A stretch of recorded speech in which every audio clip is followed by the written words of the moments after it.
Le financement d'amorçage, également connu sous le nom de seed funding en anglais, est le premier niveau de financement que reçoivent les entrepreneurs et les startups pour lancer leur entreprise ou leur projet.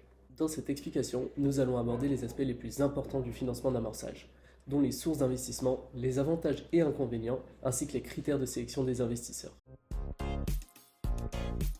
Pour ce qui est des sources de financement, le financement d'amorçage peut provenir de différentes sources telles que les investisseurs providentiels. Ce sont des investisseurs individuels qui investissent leur propre argent dans des projets en démarrage. Ce sont souvent des entrepreneurs ou des chefs d'entreprise à succès qui ont besoin d'investir dans des entreprises à fort potentiel.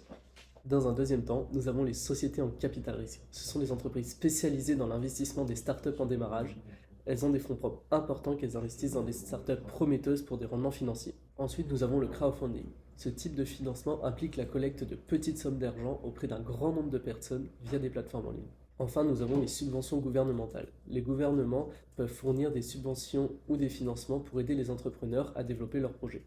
Dans un second temps, nous avons les avantages et inconvénients. Le financement d'amorçage présente des avantages et inconvénients pour les investisseurs et les entrepreneurs. Le financement d'amorçage peut apporter les fonds nécessaires pour lancer ou développer un projet. Les investisseurs providentiels et les sociétés en capital risque apportent également une expertise et un réseau de contacts qui peuvent aider les entreprises à se développer.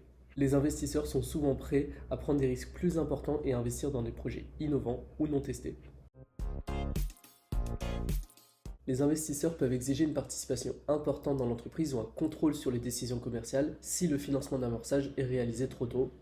Et enfin, le processus d'obtention du financement peut être long et fastidieux, c'est souvent beaucoup plus long que ce que l'on croit. Les investisseurs peuvent obtenir des rendements élevés sur leur investissement si l'entreprise réussit. Ils peuvent également apporter leur expertise et leur réseau de contacts pour aider l'entreprise à se développer. Les investissements dans des entreprises en démarrage sont risqués et peuvent entraîner la perte de tout l'investissement initial.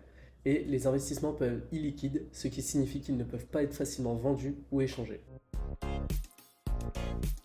Les investisseurs évaluent souvent les entreprises en démarrage en fonction de plusieurs critères tels que l'équipe de direction. Les investisseurs recherchent une équipe de direction solide et expérimentée qui peut exécuter efficacement le plan d'affaires. Le marché cible, l'investisseur examine le marché potentiel pour le produit ou service offert par la startup et s'assure qu'il existe une demande suffisante pour justifier l'investissement. Le modèle économique, l'investisseur s'assure que l'entreprise a un modèle économique viable qui peut générer des revenus à long terme. L'avantage concurrentiel, l'investisseur cherche à savoir si l'entreprise a un avantage concurrentiel sur les autres entreprises opérant dans le même secteur. Enfin, le plan d'affaires, l'investisseur examine le plan d'affaires de l'entreprise pour s'assurer que les objectifs sont clairs, réalisables et cohérents avec la stratégie globale de la startup. En résumé, le financement d'amorçage est un type de financement essentiel pour les entreprises en démarrage qui cherchent à lancer leur projet.